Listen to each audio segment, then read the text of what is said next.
Hello, everybody. Welcome back, or welcome to Recovering Out Loud podcast. Today, we're going to talk about relapse and how to tell you're in a relapse, how to stop a relapse before it's too late. Trust me when I tell you this, and I don't need to tell anybody this. If you're in addiction recovery, you do not want to experience relapse. You definitely don't want to experience relapse ever.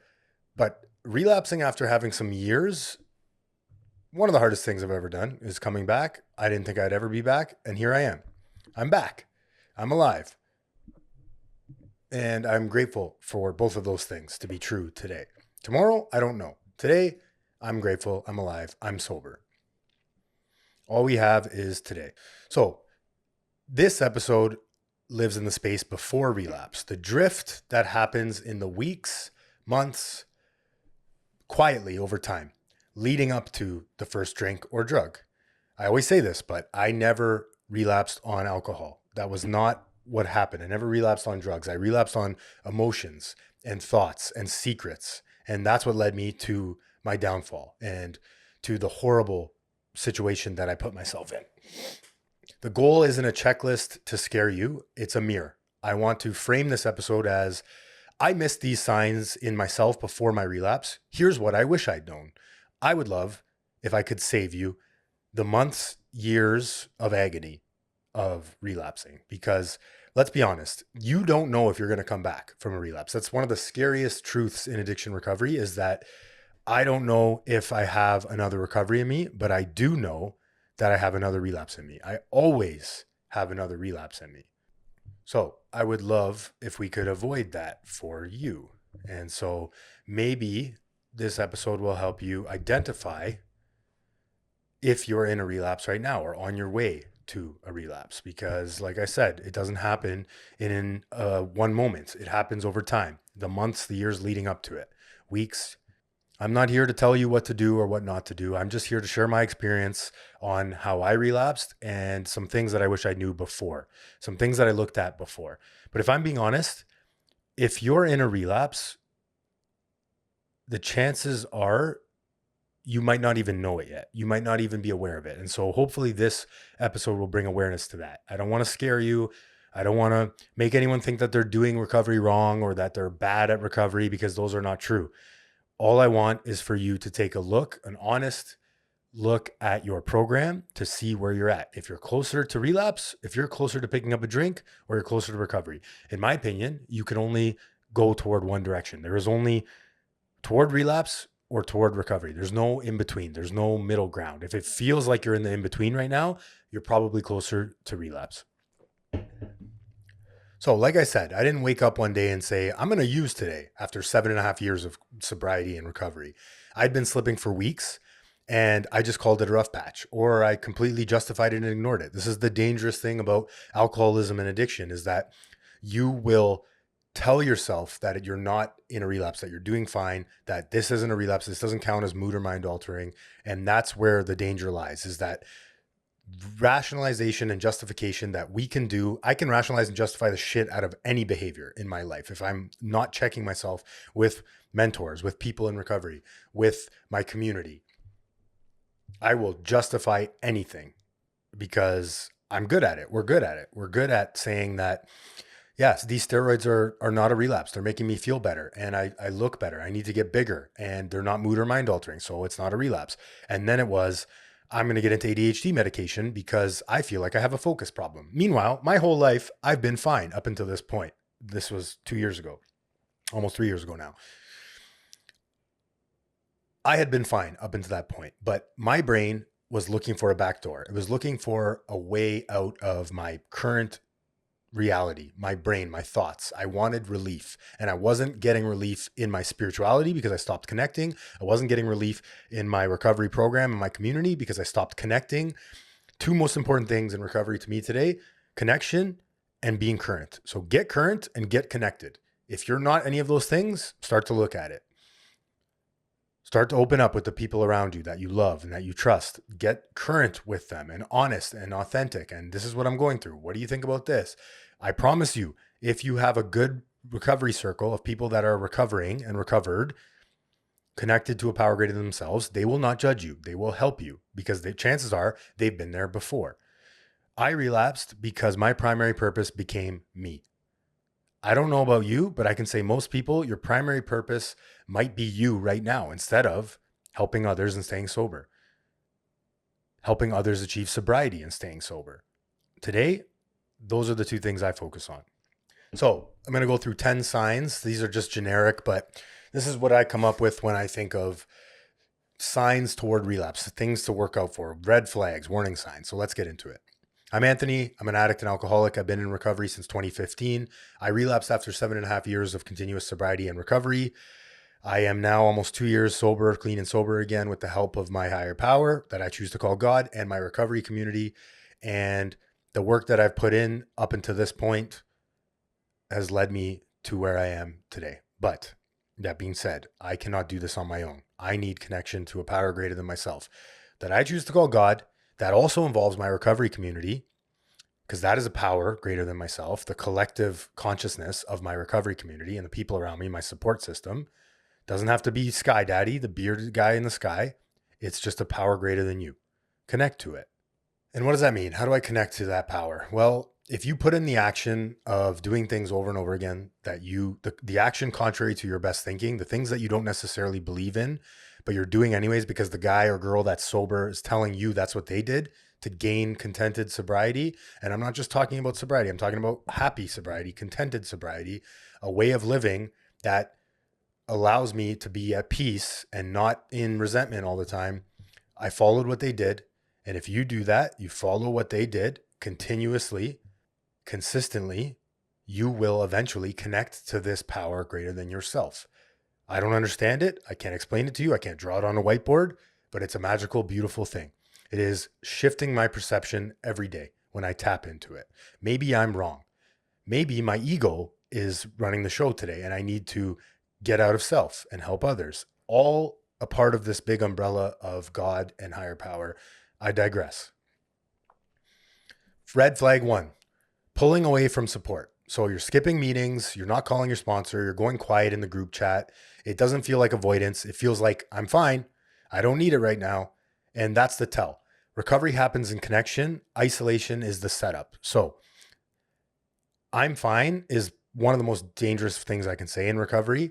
I don't need it right now. Listen, if you are not doing something in your recovery program, you're choosing not to partake in some aspect of that recovery program, you are saying that you don't need that aspect in your recovery. Okay. I'm talking to myself too when I do these podcast episodes. I'm not perfect. I'm not Mr. Recovery. I don't do everything perfectly. There are things in my life that I don't do that I should be doing sometimes. And I try to do them more than not doing them, if that makes sense. Every time I skip that meeting, I skip my home group, I skip my service position, whatever things I've done or we've done, I am saying that I don't need that to recover. Full stop. What are you skipping out on today? Get connected. Okay, flag 2, romanticizing the past. The memories start getting edited. You start thinking about the feeling of using without the consequences attached, right? So you're getting the highlight reel of the using days, the good times. The drinking stories get funny again. This is the brain doing prep work, and it's dangerous precisely because it feels nostalgic, not dangerous. Now, I'm going to say here that this is completely normal, and I do a whole episode about romanticizing the past and missing drinking. If you're missing drinking, you're not failing recovery. It's what you do with that memory next. Are you telling people about the memory? I was talking to a guy on Instagram today that commented on the video of one of my skip videos, which I love doing, by the way. I have so much fun doing them. My brain planning my next relapse. And it's my brain literally planning my next drink or drug. It's spinning stories of how fun the good times were and how there was no bad times attached. The guy commented on the video and said, "This happens to me. How do I make it stop? How do I get out of this?" The truth is, you can't stop it. You can't avoid it. If it comes, it comes. It's what you do with the next action that matters. What you do with the next thought. I can't control my first thought. I can control my second, third, fourth action. I have control over those. First thought, wrong. So when that thought comes up, I don't bury it deep and say, "Oh yeah, that was just something that happened." I don't ignore it. I take action on it and I call somebody and tell them about it. Maybe not right away, Maybe I journal about it, but I don't let it sit in my brain up here, because when it sits in my brain, any secret idea, anything that's stuck in my brain, I will eventually mold it and conform it into an idea and then into a behavior. And then it's only a matter of time before I'm relapsed again and I'm drinking and I'm using and I'm in hotel rooms by myself until all hours of the night. Get it out of your head, whatever that looks like for you. I recommend finding a person that you can trust or people that you can trust. Run it by them. Hey, can I run something by you? Hey, I've been thinking about drugs a lot lately. What do you think about this? Talk through it with people. 3, returning to old thinking patterns. So black or white thinking starts to happen. All or nothing. What's the point? This is pre-addiction thinking, not new thinking. These are old ideas. If the mental soundtrack starts sounding like who you were at your worst, pay attention. So those thoughts are coming back of, I'm a piece of shit.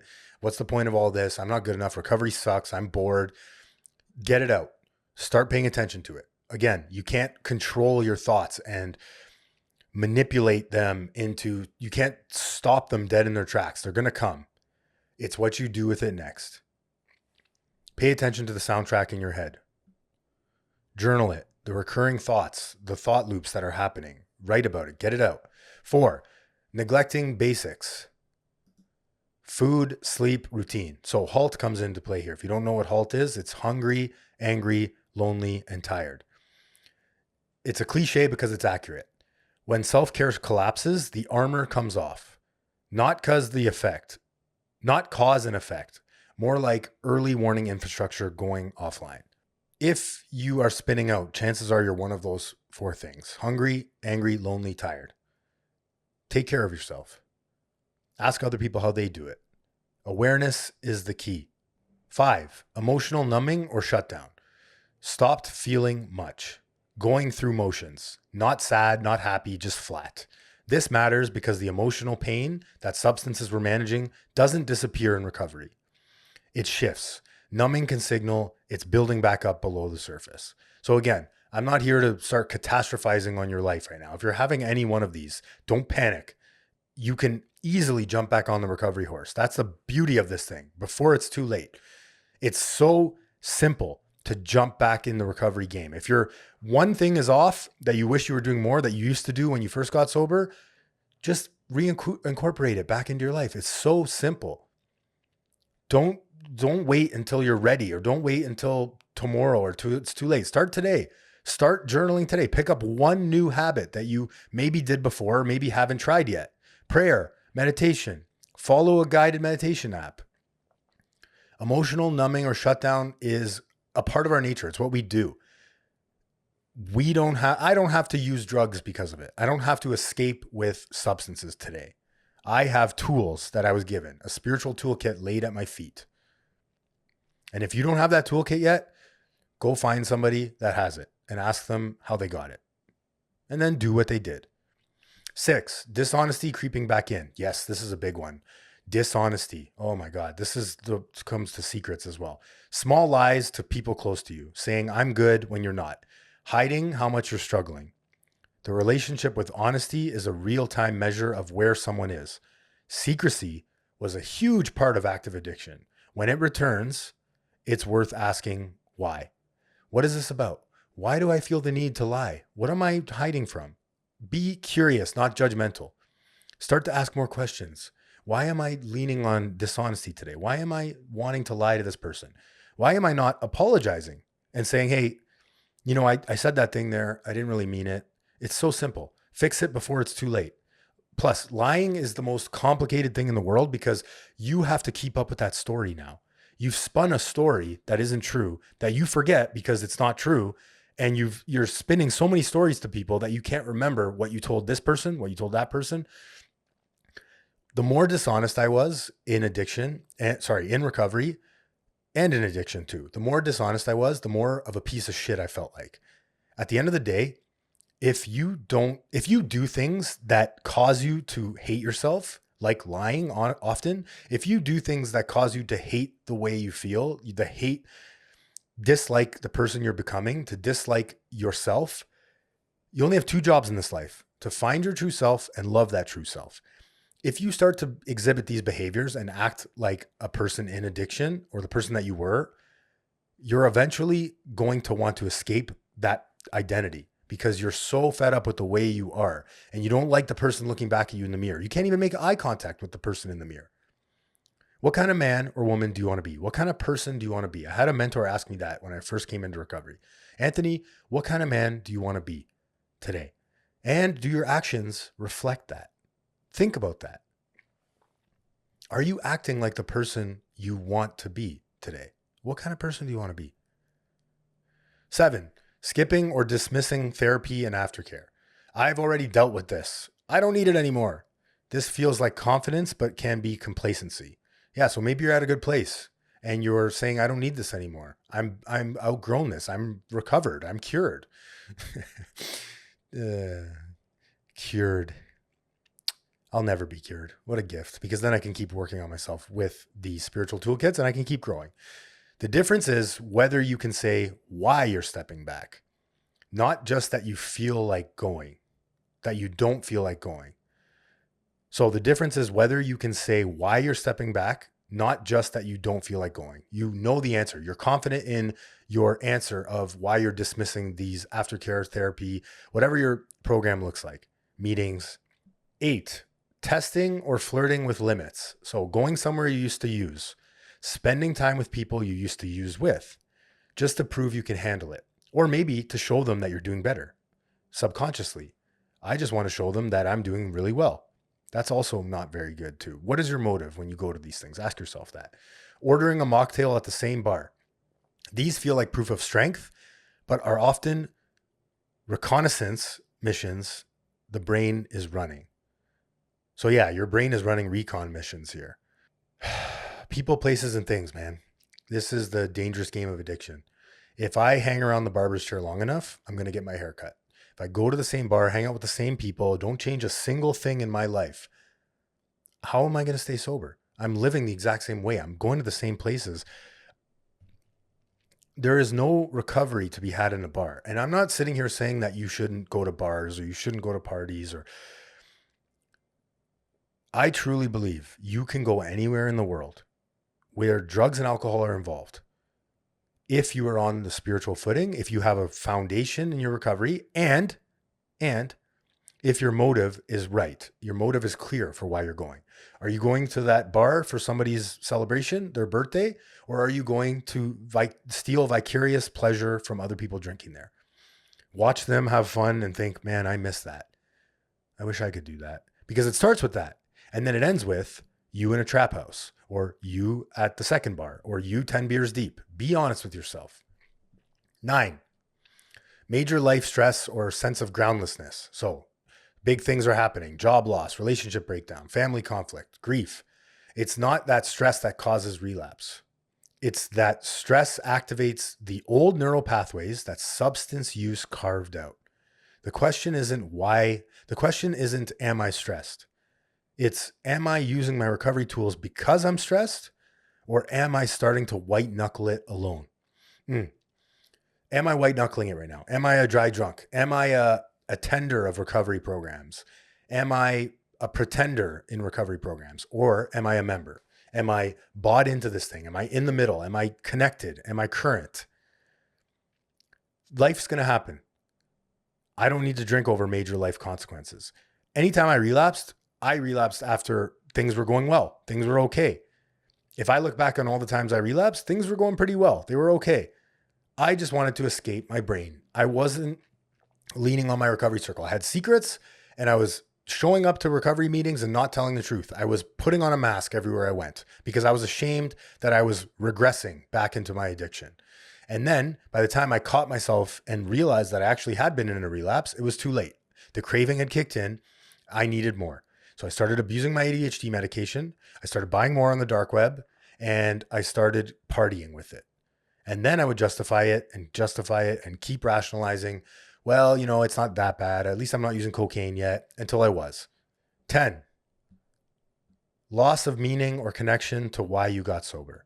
The why goes quiet. Recovery starts to feel like maintenance rather than a direction. People who relapse often describe this beforehand. not a crisis moment, just a slow fading of purpose. What reconnects you to your reason? That's worth talking about. So yeah, my purpose today is to stay sober and help the next alcoholic achieve sobriety. My purpose is also to bring the message of recovery through social media, including this podcast. I enjoy doing it. I enjoy making the skits on Instagram. I enjoy laughing and joking about the old times in addiction because it was crazy. A lot of the things we did were crazy. I've cried a lot. I want to laugh now. I don't want to cry anymore. And this is why I kind of make fun of myself in addiction, because I get it, man. When you're in it, it feels like it's never going to end. When you're in it, it feels like the worst thing ever. As time passes, you start to look back and laugh at those things because they were crazy. The things I've done, crazy. It doesn't take away the pain, and it doesn't take away all the pain we've caused other people. But I know that I don't have to do that again today. I know that I don't have to hurt people around me today, including myself. I know that I don't need drugs and alcohol to escape myself because I love myself today. I know that there is no problem in my life that drugs and alcohol will fix today. I know that without a doubt. Do you know that? Ask yourself. Am I trying to fix myself with outside things? Maybe it's gambling. Maybe it's the car. Maybe it's the job, the money, the steroids, maybe the gym. Am I using outside things to change my insides? Where am I at? Take an honest look at yourself. Do an inventory. Start to journal about it. Where am I at? Am I moving toward relapse or am I moving toward recovery? I want you to think of all the things, the actions that you take in a day, sort them into two categories. It's a spiritual bank account, okay? Think of it this way. I love metaphors. So is this action depositing money into my spiritual bank account, or am I withdrawing from my spiritual bank account by doing this thing?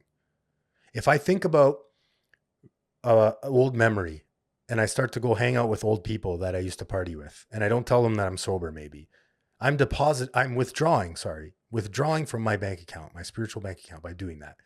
If I have an obsession, a relapse thought, if I start missing the good old days, if I exhibit any 10 of these behaviors and then I catch it before it's too late, I'm depositing, man. That's a deposit into the spiritual bank account. Are you withdrawing or are you depositing today? If you can go to bed at the end of the night with in the positives, you are in the surplus of spiritual dollars, it was a good day. Thank you, everyone who came back. Please follow the podcast on any platform that you're following.